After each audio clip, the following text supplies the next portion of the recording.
Hello বন্ধুরা, আজকে আমি তোমাদের সাথে শেয়ার করব পটল আলুর তরকারি, একদম নিরামিষ, হলুদ ছাড়া পটল আলুর তরকারি। ভাবছো হয় কি করে? তো দেখো, আজকে আমি তোমাদের সঙ্গে সেটাই শেয়ার করব। তো তার জন্য এই পটলগুলোকে দু টুকরো করে কেটে নিলাম আর আলুগুলোকে মিডিয়াম সাইজ করে কেটে নিলাম। এরপর কড়াইতে তেল দিয়ে দেখো সবজিগুলো কিন্তু আমি ভেজে নিচ্ছি। ঠিক এরকম লাল লাল হয়ে ভাজা হয়ে গেলে সবজিগুলোকে তুলে নেবে। এরপর কড়াইতে তেল দিয়ে তেল গরম হলে ফোড়নের জন্য দিয়ে দেবে তেজপাতা, কাঁচা লঙ্কা আর টমেটো। এই কিন্তু আমার আজকে তরকারির মশলা। এরপর কিন্তু বেশি মশলা পড়বে না। আর এরপর আমি একটু আদা গ্রেট করে দিয়ে দেবো। তো আদা গ্রেট করে দেওয়ার পর আমি একটু নাড়াচাড়া করে নেওয়ার পর আমি এতে একটু চিনি অ্যাড করব।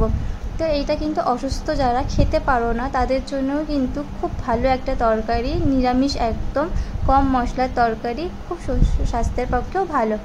তো একটু নাড়াচাড়া করার পর দেখো আমি এতে ভেজে রাখা আলু পটলগুলো অ্যাড করে দিলাম। আর এরপর কিছুক্ষণ নাড়াচাড়া করার পর কিন্তু আমি এতে জল দিয়ে দিচ্ছি। এই জলটা কিন্তু কষানোর জন্য নয়, এই জলটা আমি ঝোলের জন্যই করে দিলাম। একটু বেশি করেই জল দিয়েছি, কারণ আলু পটলটা তো সেদ্ধ হতে হবে, সেই জন্য। তো যখন আলু পটল সেদ্ধ হয়ে যাবে সেই মুহূর্তে আমি এতে জিরে অ্যাড করব, জিরে গুঁড়ো আর কি।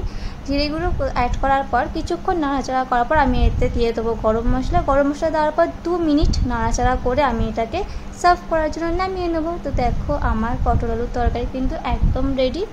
তো কার কার ভিডিওটা ভালো লাগলো কমেন্টে জানিও। আর কে কে হলুদ ছাড়া এইরকম পটল আলু খেয়েছো আমাকে কিন্তু অবশ্যই জানিও।